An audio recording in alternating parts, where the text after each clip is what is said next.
Hello, you're watching EASDtv. Now, we have a spotlight stage at the Congress this year. We had one last year, and it was so popular that we've got another one, and there are lots more sessions on it. And I'm going to introduce you to two people who were debating, having a bit of an argument between themselves on that stage. Mark Huising from Davis in California, and Guy Rutter from the University of Montreal. And you were talking about Islet networks. So let's have the two sides of this debate. Let's start with you. Well, I suppose the two sides of the debate, but they're not very far apart, are the cells within the They're not very islet. good at having debates, are they? We're too friendly.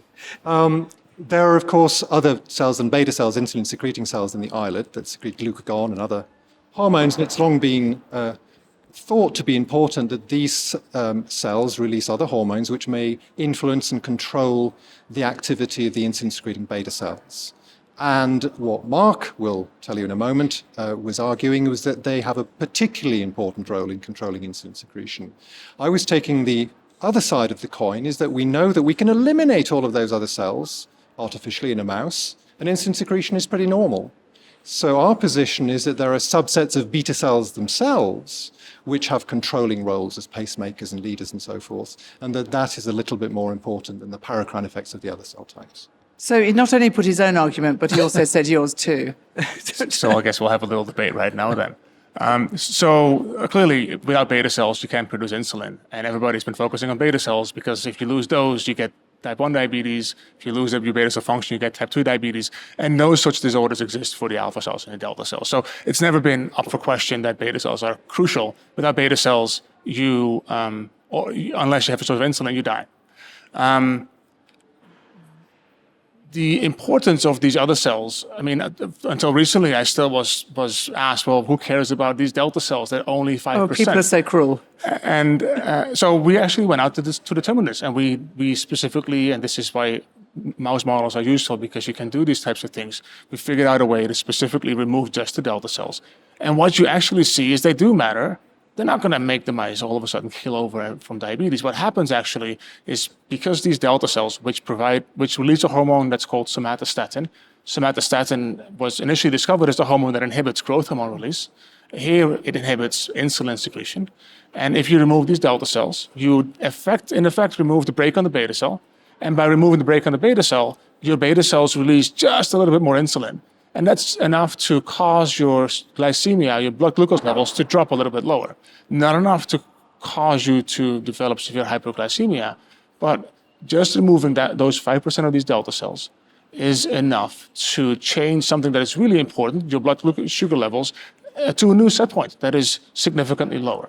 So that is the power of this local crosstalk by only a handful of cells. That's the control they exert over these beta cells. Now, can you do without that control? Yeah, you can.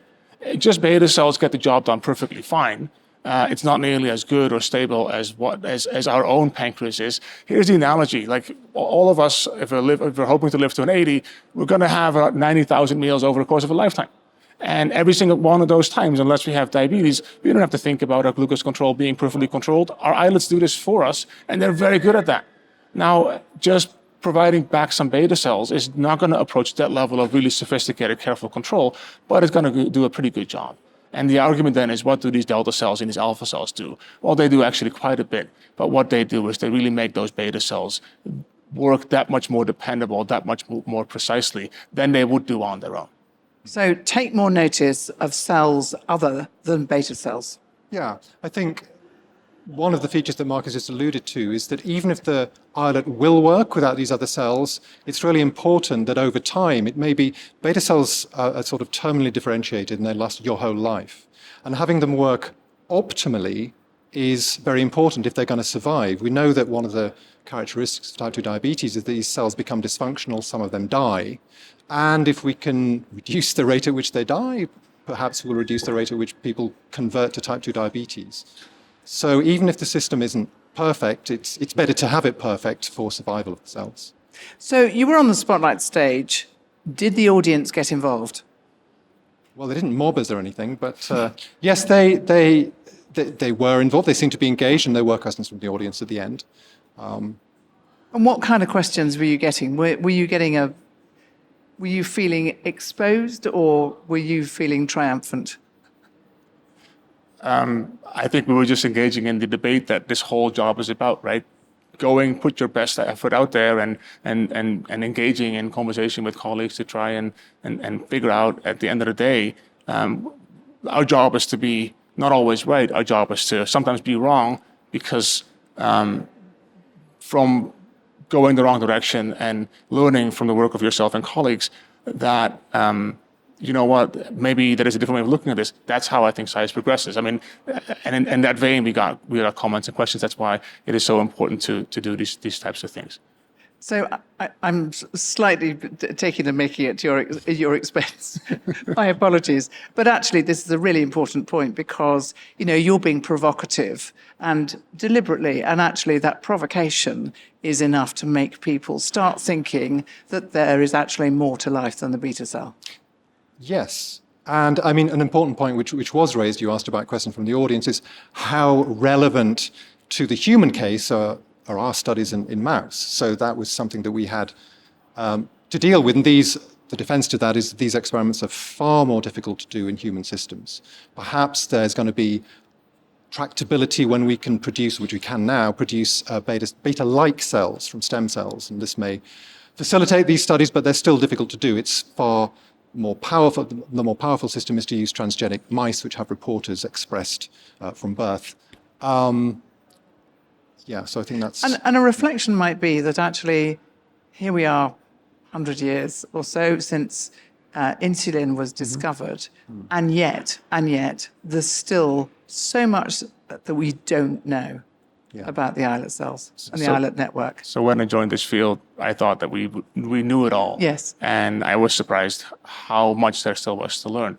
Now, to the relevance to the human patient, I mean, clearly it is. I mean, the feedback, the crosstalk that we learn about in mouse models, when we then look for evidence of that same crosstalk being present in humans, being different in diseased humans with diabetes, the answer is yes.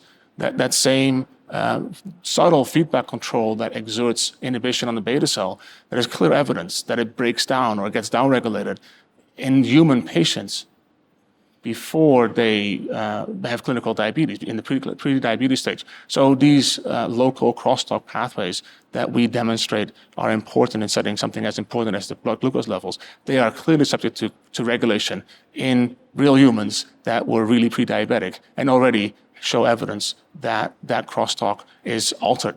Probably in an attempt to try and get as much insulin released as they can. Basically, if you're faced with a body that doesn't listen to insulin very well, one logical thing to do is to take the brake on the beta cell and shut it down so that you can squeeze as much insulin out of your beta cells as you can.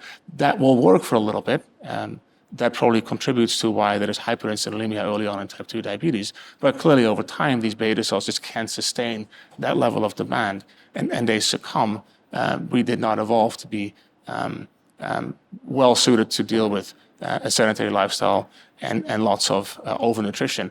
And that's an argument that I think everybody's well familiar with. But in the short term, that dynamic control, that modulation is constantly in play, and clearly it becomes a problem in the context of type 2 diabetes, where we found ourselves in the last 1 or 2 generations. It's a fascinating area. Thank you for bringing it to our attention. And actually, it illustrates something that the EASD does particularly well, I think. Showcases basic science and actually shows just how important it is in developing new theories and new hypotheses for treatments for the future. So thank you both, and stay with EASD TV.